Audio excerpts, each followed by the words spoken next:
El sonido de la carne golpeando contra la carne resonó en el pequeño café, silenciando cada conversación en un instante. El grito aterrorizado de una niña lo siguió, atravesando el silencio repentino.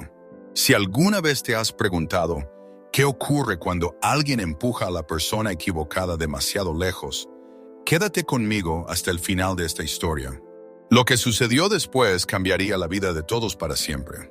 Antes de profundizar en este increíble relato real, tómate un segundo para darle me gusta y suscribirte al canal. Tu apoyo nos ayuda a sacar a la luz más historias poderosas de la vida real. Daniel Herrera estaba sentado en silencio en una mesa de la esquina del Café Rosalía, con sus manos curtidas rodeando una taza de café negro. A sus 42 años, su rostro mostraba las marcas sutiles de un hombre que había visto demasiado. Sin embargo, sus ojos seguían siendo amables mientras observaba a su hija de 8 años, Lucía, colorear cuidadosamente dentro de las líneas de su cuaderno de actividades. Estas salidas de desayuno los sábados por la mañana se habían convertido en su ritual sagrado desde que perdieron a Mariana por cáncer 3 años atrás. «Papá, mira, esta vez no me salí de las líneas», dijo Lucía levantando su dibujo con orgullo. El rostro de Daniel se suavizó. «Es hermoso, cariño. A tu mamá le habría encantado». La mención de su madre hizo que la sonrisa de Lucía se desvaneciera ligeramente. «¿Crees que puede verlo desde el cielo?» Daniel estiró la mano sobre la mesa y apretó suavemente la mano pequeña de su hija. «Sé que sí». La campanilla sobre la puerta del café tintineó cuando 3 hombres entraron y sus voces fuertes interrumpieron de inmediato la atmósfera tranquila. El más grande de ellos, una figura imponente con la cabeza rapada y los brazos cubiertos de tatuajes, recorrió el lugar con desprecio antes de empezar a gritarle órdenes a la joven camarera detrás del mostrador. «Oye, llevamos 10 minutos esperando afuera. ¿Qué clase de servicio es este?» Su voz retumbó en el pequeño espacio. La camarera, que apenas tendría 20 años, se sobresaltó. «Lo siento, señor. Hoy estamos con poco personal. Enseguida los atiendo». «¿Nos atiendes ahora?», exigió el hombre, golpeando el puño contra el mostrador. Daniel se tensó, entrecerrando levemente los ojos mientras observaba la escena. Su cuerpo permanecía relajado, pero algo en su postura cambió de manera imperceptible. Años de entrenamiento le habían enseñado a evaluar amenazas en cuestión de milisegundos. Aquellos hombres no estaban armados. Solo eran matones comunes que nunca habían enfrentado consecuencias reales por su comportamiento. «Papá, ¿por qué ese señor es tan malo?», susurró Lucía, con los ojos abiertos por la preocupación. «Algunas personas olvidan sus modales, cariño», respondió Daniel en voz baja. «Concéntrate en tu dibujo». Pero la situación se agravó cuando la camarera, intentando atenderlos con rapidez, derramó accidentalmente café. «¿Estás bromeando?», rugió el matón, levantándose de un salto. «Mira lo que hiciste con mis zapatos nuevos». Las manos de la joven temblaban mientras agarraba servilletas con desesperación. «Lo siento mucho, señor. Lo limpiaré de inmediato». «Lo siento, ¿arregla unos zapatos de $300?» le gritó, inclinándose sobre ella con el rostro a pocos centímetros del suyo. Un hombre anciano en una mesa cercana se levantó con dificultad. «Déjala en paz, joven. Fue un accidente». El matón desvió su atención hacia el anciano, torciendo los labios en una mueca burlona. «Métase en sus asuntos, abuelo, antes de que se rompa la cadera». Daniel dejó su taza de café lentamente sobre la mesa. «Lucía, quédate aquí un momento, ¿sí?» «Pero papá...» «Está bien, cariño. Solo voy a ayudar». Daniel se acercó con calma, con movimientos fluidos y controlados. 15 años en una unidad de operaciones especiales le habían enseñado que los hombres más peligrosos nunca necesitaban anunciar su presencia. Simplemente estaban allí. «El señor tiene razón», dijo Daniel, con una voz tranquila pero cargada de autoridad. «Fue un accidente. Deje que la joven lo limpie y todos podremos disfrutar de nuestro desayuno». El matón se giró, evaluándolo con una mirada despectiva. Vio a un hombre común con una camisa de franela gastada y jeans. Alguien que, a su juicio, no representaba ninguna amenaza. «Otro héroe, ¿eh?», rió mirando a sus amigos. «Hoy este lugar está lleno de ellos». Daniel permaneció inmóvil. «Aquí no hay héroes, solo personas intentando tener una mañana tranquila». «Bueno, tu mañana tranquila está a punto de ponerse interesante». El matón dio un paso adelante, invadiendo el espacio personal de Daniel. «Porque no acepto consejos de nadie. y menos de un don nadie con hijos que debería meterse en sus asuntos. Un destello peligroso cruzó los ojos de Daniel, pero su voz siguió siendo serena. Última oportunidad. Siéntese, disfrute su comida y sigamos con nuestras vidas. El café había quedado completamente en silencio. Incluso Lucía había dejado de colorear, con el rostro tenso de preocupación mientras observaba a su padre. El rostro del matón se deformó de ira al ser desafiado. Sin previo aviso, levantó la mano abierta y golpeó a Daniel con fuerza en el rostro. El sonido estalló en el aire como un disparo. La cabeza de Daniel apenas se movió con el impacto. No parpadeó, no retrocedió. Durante 3 latidos del corazón, simplemente permaneció allí, una extraña calma envolviéndolo como un manto. Lo que el agresor no sabía era que Daniel Herrera había soportado cosas mucho peores que una bofetada durante sus años de servicio. Había sobrevivido a tiroteos en Afganistán, donde el aire mismo parecía arder. Había resistido 72 horas de tortura durante una misión fallida en Siria. Había cargado a compañeros heridos a través de kilómetros de territorio hostil, con su propio cuerpo atravesado por metralla. Una bofetada de un civil sin entrenamiento no era nada. No debiste hacer eso, dijo Daniel en voz baja, casi con pesar. Lo que ocurrió a continuación sucedió tan rápido que la mayoría de los clientes luego tendría dificultades para describirlo con precisión. En un solo movimiento fluido, Daniel redirigió el brazo del matón, usando el propio impulso del hombre para sacarlo de equilibrio. Un golpe preciso en la parte posterior de la rodilla hizo que el hombre más grande cayera al suelo. Antes de que alguien pudiera parpadear, el agresor estaba boca abajo en el piso, con el brazo torcido detrás de la espalda en un ángulo que prometía un dolor insoportable ante el más mínimo aumento de presión. Daniel se inclinó, bajando la voz hasta que solo el matón pudiera oírlo. Hay una niña mirándome, así que estás recibiendo la versión suave.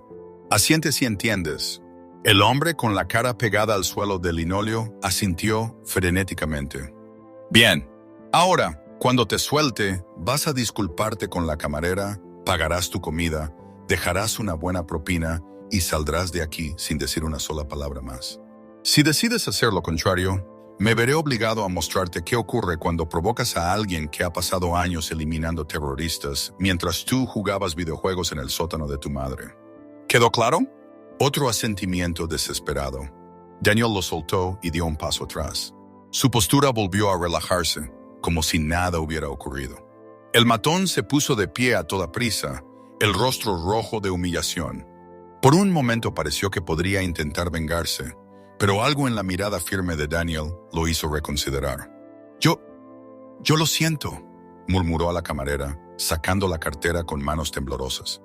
Arrojó varios billetes sobre el mostrador antes de retroceder hacia la puerta, seguido por sus amigos en un silencio atónito. Cuando la campanilla sonó de nuevo anunciando su salida, el café estalló en aplausos. Daniel simplemente asintió, incómodo con la atención, y regresó a su mesa donde Lucía lo esperaba, con los ojos muy abiertos entre el miedo y la admiración. «Papá, ¿tenías miedo?», preguntó cuando él se sentó. Daniel pensó la pregunta con cuidado. «Un poco», admitió. «Ser valiente no significa que nunca tengas miedo, Lucía. Significa que haces lo correcto incluso cuando tienes miedo». Lucía asintió con solemnidad, procesando aquella idea. Como cuando mamá estaba enferma y tú tenías miedo, pero aún así cuidaste de ella. La garganta de Daniel se cerró. Exactamente así. El anciano se acercó a su mesa, extendiendo una mano temblorosa. «Gracias, hijo. No muchos habrían intervenido de esa manera». Daniel estrechó su mano. «Solo hice lo que cualquiera debería hacer». «No», respondió el hombre negando con la cabeza. «La mayoría no lo haría. La mayoría no puede». Observó el rostro de Daniel con atención. «¿Has servido, verdad?», reconozco esa mirada. «Yo estuve en Corea». Daniel asintió levemente. «Sí, señor. Durante un tiempo». «Lo imaginé», sonrió el anciano. «Que Dios los bendiga a ti y a tu pequeña». Después de que el hombre se marchó, la joven camarera se acercó con una cafetera nueva y 2 rebanadas de pastel. «Invita a la casa», dijo con los ojos aún brillantes por las lágrimas contenidas. «No sé qué habría pasado si usted no hubiera intervenido». «Nada por lo que valga la pena llorar», la tranquilizó Daniel con una sonrisa suave. Ambos sabían que eso no siempre era cierto. Mientras terminaban el desayuno, Lucía levantó la vista de su cuaderno. «Papá, ¿eres un superhéroe?» Daniel rió y el sonido llenó el espacio entre ellos. «No, cariño, solo soy tu papá. Pero ayudaste a esa señora cuando nadie más lo hacía». Daniel reflexionó sobre las palabras de su hija. ¿Cómo explicarle a una niña de 8 años las realidades complejas de su pasado? ¿Cómo contarle sobre las pesadillas que aún lo despertaban empapado en sudor? Sobre los amigos que había perdido? ¿Sobre las cosas que había visto y hecho al servicio de su país? Lucía, ¿recuerdas cuando hablamos de usar nuestras fortalezas para ayudar a los demás? Ella asintió. Aprendí algunas cosas cuando era soldado que me hicieron fuerte en ciertos aspectos. Pero la fuerza más importante no está en los músculos ni en saber defenderse. Está aquí, dijo, tocándose el pecho. Está en saber cuándo intervenir y cuándo alejarse. En defender a quienes necesitan ayuda, incluso cuando da miedo. Lucía pareció pensar profundamente en eso. Como cuando mamá decía que debíamos ser buenos con todos, incluso cuando es difícil. Exactamente así, respondió Daniel con la voz cargada de emoción. Tu mamá fue la persona más fuerte que he conocido y nunca tuvo que pelear con nadie. Mientras caminaban a casa de la mano bajo el aire fresco del otoño, Daniel reflexionó sobre lo ocurrido. Durante sus 15 años de servicio, Daniel había enfrentado la muerte innumerables veces y tomado decisiones en fracciones de segundo que determinaban si él y su equipo regresarían a casa. Sin embargo, nada lo había preparado para el desafío de criar a Lucía solo, de ser padre y madre para una niña que hacía preguntas para las que no siempre tenía respuestas. La verdad era que Daniel Herrera estaba librando la batalla más difícil de su vida todos los días. La lucha por crear una vida normal para su hija en un mundo que le había arrebatado a su madre demasiado pronto. La lucha contra sus propios demonios, que amenazaban con desbordarlo durante las horas silenciosas de la noche. La lucha por convertirse en el hombre que Mariana siempre creyó que él podía ser, incluso cuando él mismo lo dudaba. Esa noche, después de acostar a Lucía, Daniel se sentó en el porche con un vaso de whisky, observando cómo las estrellas aparecían una a una en el cielo. Su teléfono vibró con un mensaje de texto de Andrés, uno de sus antiguos compañeros de unidad que ahora vivía al otro lado del pueblo. Me enteré de lo que pasó hoy en el Café Rosalía. Las noticias vuelan rápido. ¿Estás bien?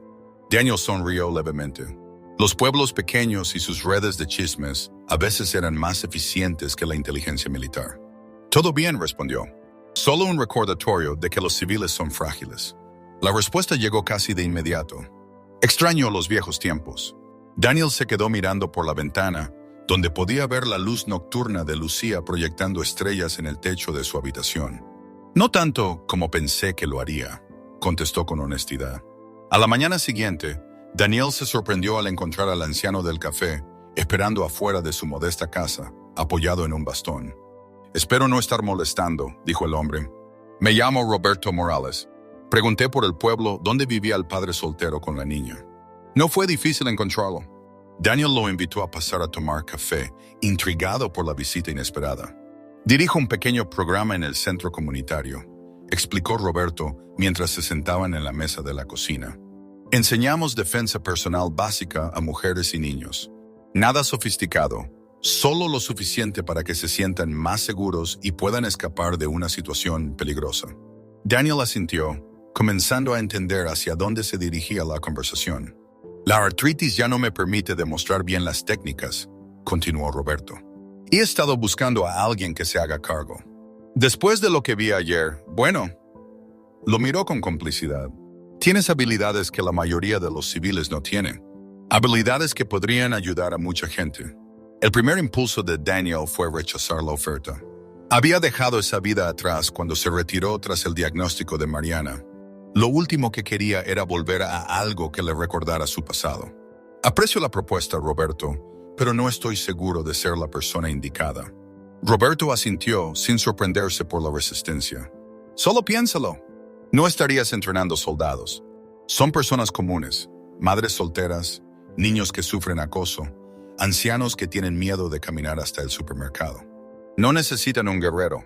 Necesitan a alguien que entienda lo que significa proteger lo que importa. Después de que Roberto se fue, Daniel se quedó de pie frente a la pequeña estantería de la sala, con la mirada fija en una fotografía de Mariana. En la imagen, ella reía con la cabeza hacia atrás, el sol atrapado en su cabello. La foto había sido tomada 6 meses antes de su diagnóstico, durante uno de los pocos fines de semana en los que Daniel había estado en casa. ¿Qué me dirías que hiciera?, susurró a la imagen de su esposa.